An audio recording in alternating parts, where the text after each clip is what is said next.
बुद्ध अपने शिष्यों को दे रहे थे उपदेश, तभी एक व्यक्ति को बुद्ध की बातें अच्छी नहीं लगी। वह उठा और बुद्ध का अपमान कर दिया। बुरी बातों को बार बार याद करने से हमारी परेशानियां बढ़ती हैं, मन अशांत होता है। इसीलिए दुख देने वाली बातों को भूलकर आगे बढ़ना चाहिए। इस संबंध में गौतम बुद्ध का एक प्रसंग प्रचलित है। गौतम बुद्ध अलग अलग क्षेत्रों में भ्रमण करते और अपने शिष्यों को उपदेश देते थे। एक गांव में वे उपदेश दे रहे थे। बुद्ध ने कहा कि क्रोध ऐसी अग्नि है जिसमें क्रोध करने वाला खुद भी जलता है और दूसरों को भी जलाता है। बुद्ध के प्रवचन सुनने के लिए बड़ी संख्या में लोग वहां बैठे थे। उन लोगों में बहुत गुस्से वाला एक व्यक्ति भी बैठा हुआ था। उसे ये बातें पसंद नहीं आई। वह अचानक उठा और बोलने लगा कि बुद्ध, तुम पाखंडी हो। बड़ी बड़ी बातें करना ही तुम्हारा काम है।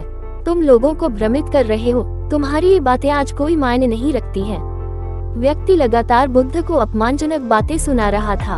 वहां बैठे सभी लोग ये देखकर हैरान थे कि बुद्ध ये सब शांति से सुन रहे थे, लेकिन कुछ बोल नहीं रहे थे। क्रोधी व्यक्ति बुद्ध को शांत देखकर और ज्यादा क्रोधित हो गया। वह बुद्ध के पास गया और उनके मुंह पर थूककर वहां से चला गया। घर पहुंचकर क्रोधी व्यक्ति का मन शांत हुआ तो उसे अपने किए पर बहुत पछतावा हुआ। वह बुद्ध से क्षमा मांगने पहुंचा, लेकिन उस गांव से बुद्ध पड़ोस के गांव के लिए निकल चुके थे। वह व्यक्ति बुद्ध को खोजते हुए दूसरे गांव में पहुंच गया। वहां व्यक्ति को जैसे ही बुद्ध दिखाई दिए, वह उनके चरणों में गिर गया और क्षमा मांगने लगा। बुद्ध ने उस व्यक्ति से पूछा, तुम कौन हो और क्षमा क्यों मांग रहे हो? उस व्यक्ति ने कहा, क्या आप भूल गए? मैंने कल आपके साथ बुरा व्यवहार किया था, आपका अपमान किया था। बुद्ध ने कहा, बीता हुआ कल मैं वही छोड़ आया हूँ और तुम अभी भी वही रुके हुए हो।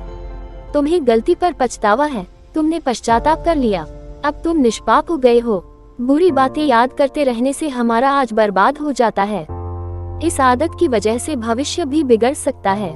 इसीलिए बीते हुए कल की बातों को भूलकर आगे बढ़ना चाहिए।